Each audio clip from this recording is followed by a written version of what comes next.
Olá, pessoal.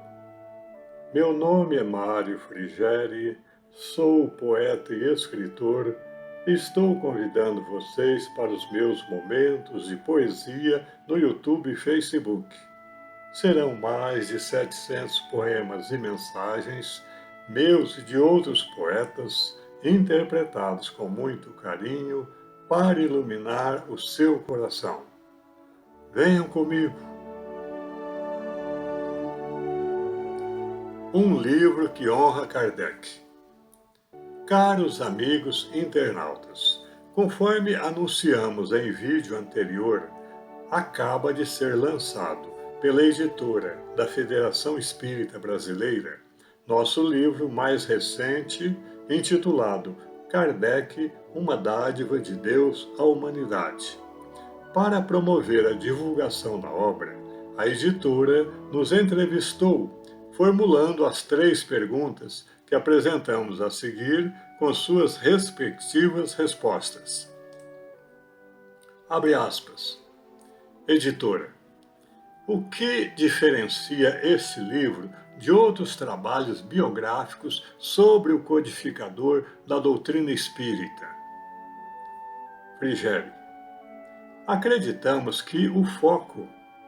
Ao contrário dos outros evangelistas, João apresenta Jesus como tendo origem em Deus e não em Adão, envolvendo seu evangelho numa aura fascinante. Nós apresentamos a origem apocalíptica de Kardec e da doutrina espírita, num enquadramento de fatos que a razão humana pode aceitar perfeitamente. Predestinação, encarnação, realização. E o Espiritismo se estabeleceu na Terra para iluminar o homem, dando-lhe o instrumental necessário para que ele pudesse transformar o mundo. Editora, por que Allan Kardec pode ser considerado uma dádiva de Deus à humanidade? Frigério, porque sua contribuição em benefício do ser humano se ajusta com perfeição às leis estabelecidas por Deus desde toda a eternidade. Kardec anulou-se como personalidade para que a doutrina do Consolador resplandecesse entre nós sem qualquer tisne ou jaça, e revestiu o homem interessado em sua renovação com a túnica da inocência, preparando-o para a nova era que se aproxima. Editora, como o Kardec apresentado neste livro pode ser uma referência prática para o leitor que se identifica como aprendiz do Evangelho de Jesus? Frigério, a Jesus somente se chega por aproximações sucessivas. E Kardec é um guia seguro para levar o aprendiz do Evangelho a escalar esses degraus. A maneira como a doutrina cristã é interpretada nas páginas estelares da terceira revelação não encontra paralelo na história. E nós procuramos destacar a quintessência dos textos espíritas, para que o aprendiz desse alfabeto divino possa interessar-se por conhecer em todo o seu esplendor a abençoada obra a que ele deu origem. Fecha as aspas. Certamente, nunca chegaremos a saber qual é maior em Kardec, se a sua sabedoria espiritual ou a sua humildade.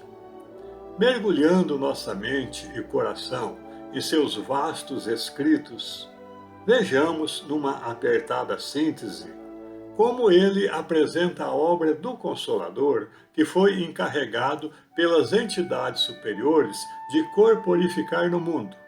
E, paralelamente, vejamos também como ele se apresenta a si mesmo aos olhos de seus contemporâneos e de toda a humanidade. O texto foi respigado em todas as suas obras e condensado por nós, Quem está falando é Kardec. Quem diria, quando se ocupavam das mesas girantes, que desse divertimento sairia toda uma filosofia para a humanidade? E quando essa filosofia apareceu, quem diria que em poucos anos faria a volta ao mundo e conquistaria milhões de seguidores e praticantes em toda parte? 2. O Espiritismo tem consequências de tal gravidade, toca em questões de tal alcance, dá a chave de tantos problemas, oferece-nos, enfim, tão profundo ensino filosófico que, ao lado de tudo isso, uma mesa girante é pura infantilidade. 3. Apliquei a essa nova ciência, como o fizera até então, o método experimental. Nunca elaborei teorias preconcebidas. Eu observava cuidadosamente, comparava e deduzia consequências. Dos efeitos, procurava remontar as causas por dedução e pelo encadeamento lógico dos fatos, não admitindo por válida uma explicação, senão quando resolvia todas as dificuldades da questão. Foi assim que procedi sempre em meus trabalhos anteriores, desde a idade de 15 a 16 anos. Compreendi, antes de tudo, a gravidade da exploração que ia empreender. Percebi naqueles fenômenos a chave do problema tão obscuro e tão controvertido do passado e do futuro da humanidade. Ali eu pude ver a solução que procurava em toda a minha vida. Era, em suma, toda uma revolução nas ideias e nas crenças. Fazia-se necessário, portanto, andar com a maior circunspecção e não levianamente, ser positivista e não idealista, para não me deixar iludir. 5. Nos trabalhos feitos para atingir o objetivo que me propunha, sem dúvida, fui ajudado pelos espíritos, como eles próprios me disseram várias vezes, mas sem qualquer sinal exterior de mediunidade. Assim, não sou médium no sentido vulgar da palavra, e hoje compreendo que para mim é uma felicidade que assim o seja.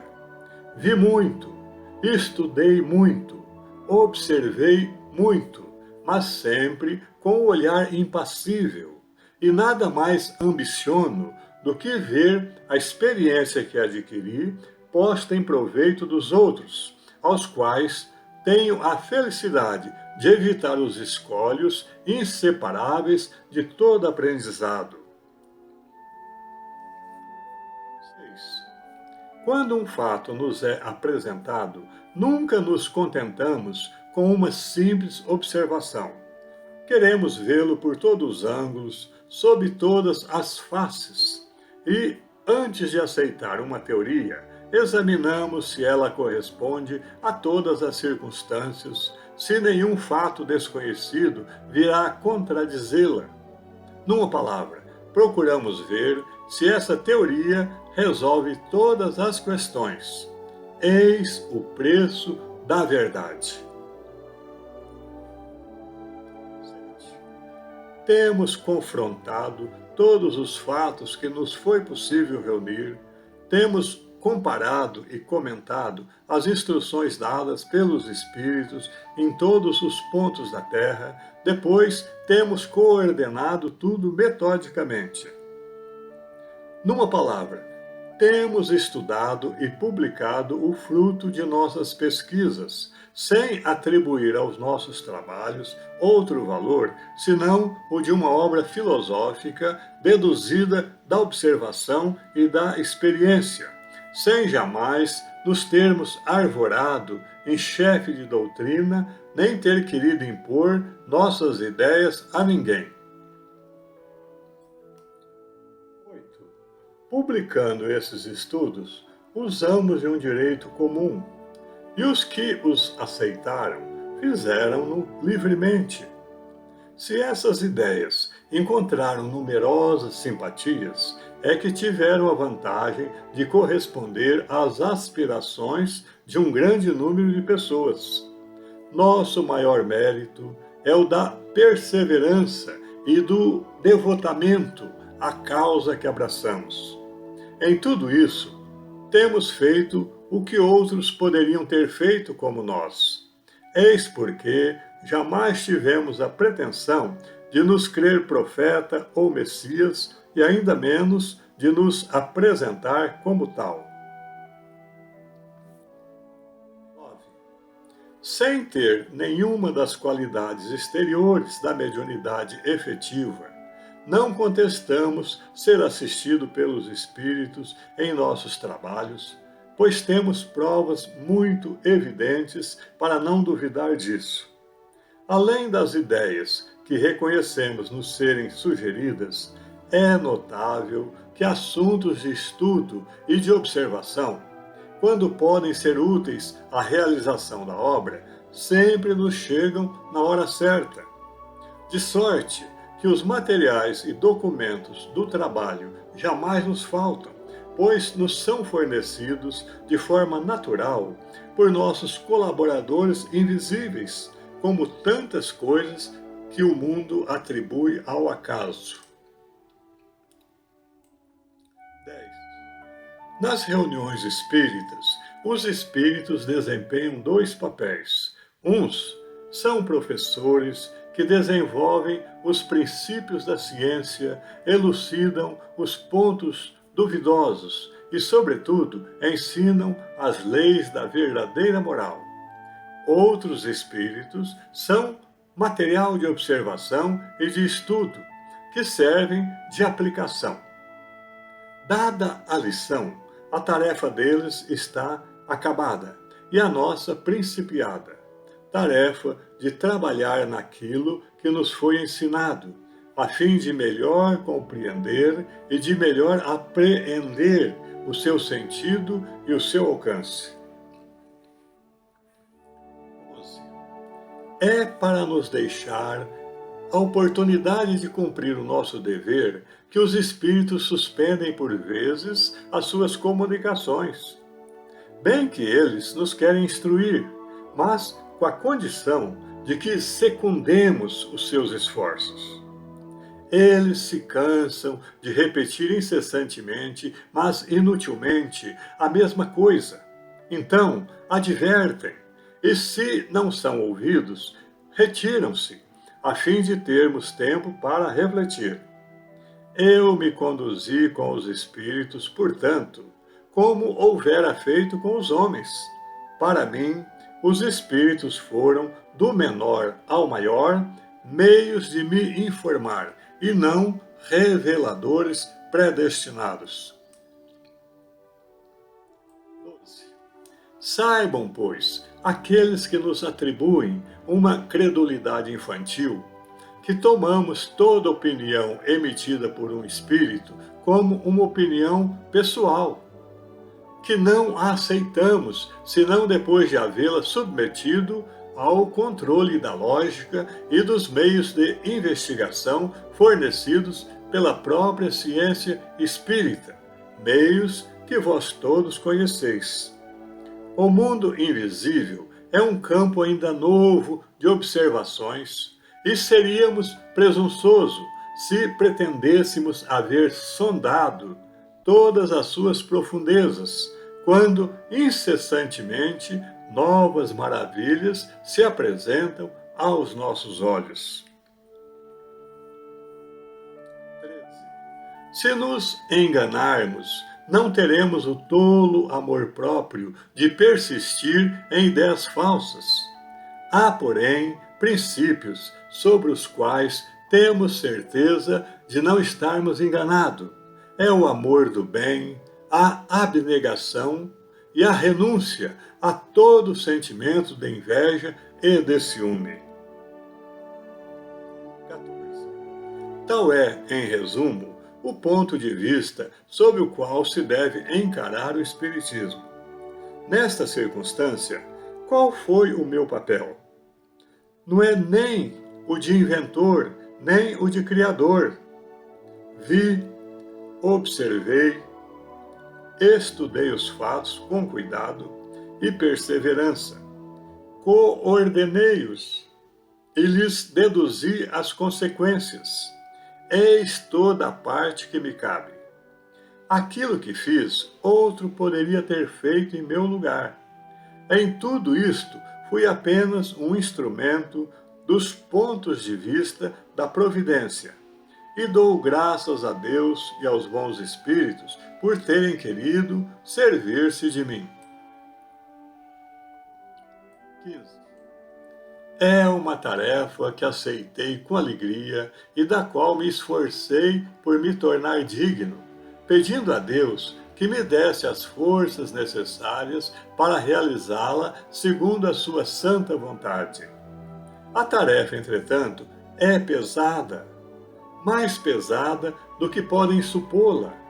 E, se tem para mim algum mérito, é que tenho a consciência de não haver recuado ante nenhum obstáculo e nenhum sacrifício. Esta será a obra da minha vida até meu último dia, pois ante um objetivo tão importante, todos os interesses materiais e pessoais se apagam como pontos diante do infinito. 16. Por mais modesta que seja a nossa posição, contentamo-nos com aquilo que para muitos seria mediocridade. Não ambicionamos posição, nem honras ou fortuna. Nem procuramos o mundo, nem os seus prazeres. Aquilo que não podemos ter não nos causa desgosto e o vemos com a mais completa indiferença. Como tantas outras pessoas, traremos nossa pedra ao edifício que se ergue. Entretanto, ficaríamos corado se disso fizéssemos um degrau para atingir qualquer outro fim. Que outros tragam mais pedras que nós, que outros trabalhem tanto e melhor do que nós, e os veremos com a mais sincera alegria. 17. O que queremos, antes e acima de tudo, é o triunfo da verdade, venha de onde vier, pois não temos a pretensão de ver sozinho a luz.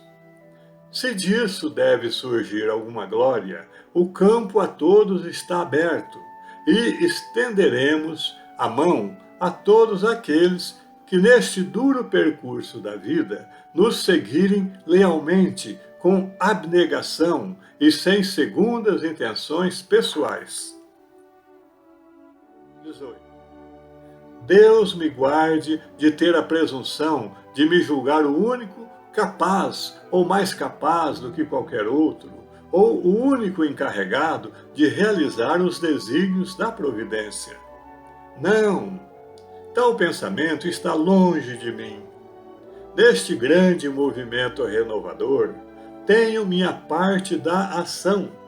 Assim, só falo do que me concerne, mas o que posso afirmar sem vã fanfarronada é que, no papel que me incumbe, não me faltam coragem nem perseverança.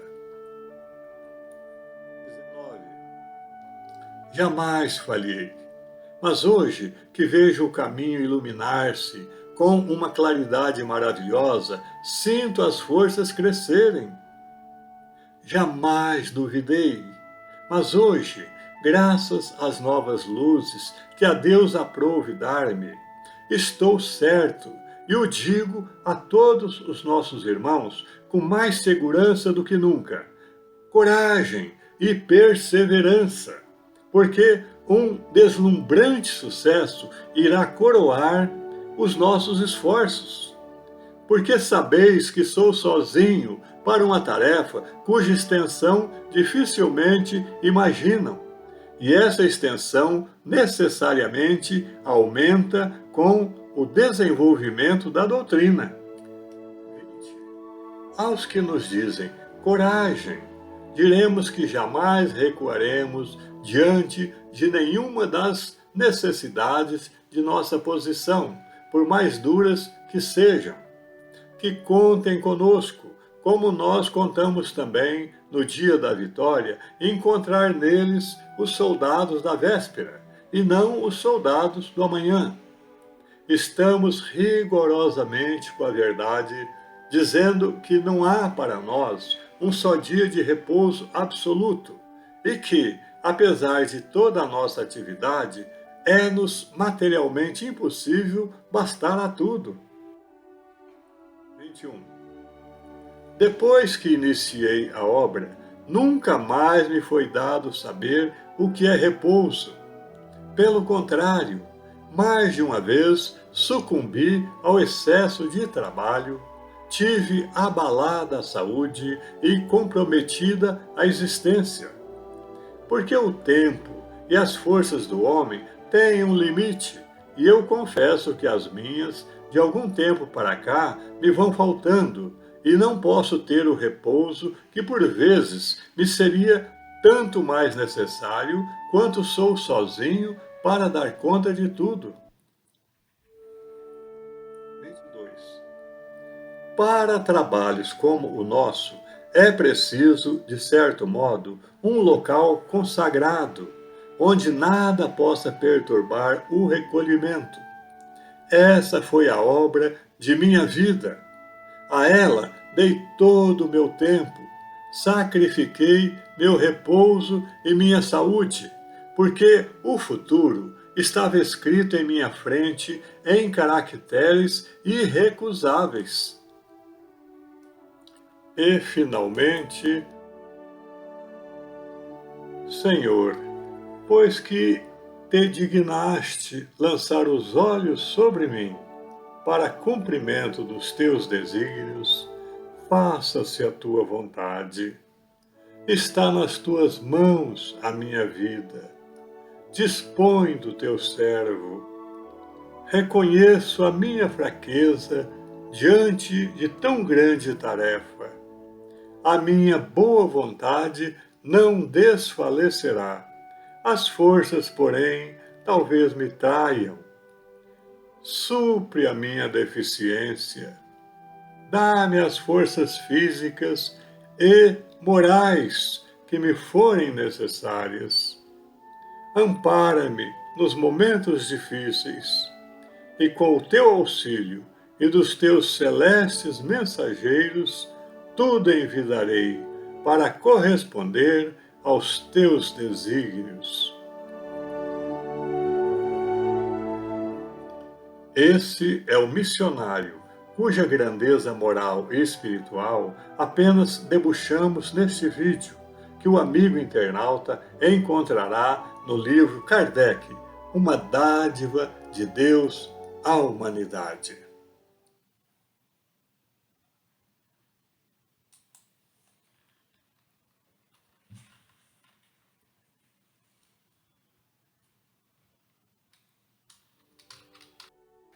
Um livro que honra Kardec. É isso. Espero que vocês tenham gostado. Obrigado por assistir a nossos vídeos. Não se esqueça de deixar seu like, inscreva-se e acione o sininho para receber em primeira mão os próximos poemas. Um grande abraço e muita paz.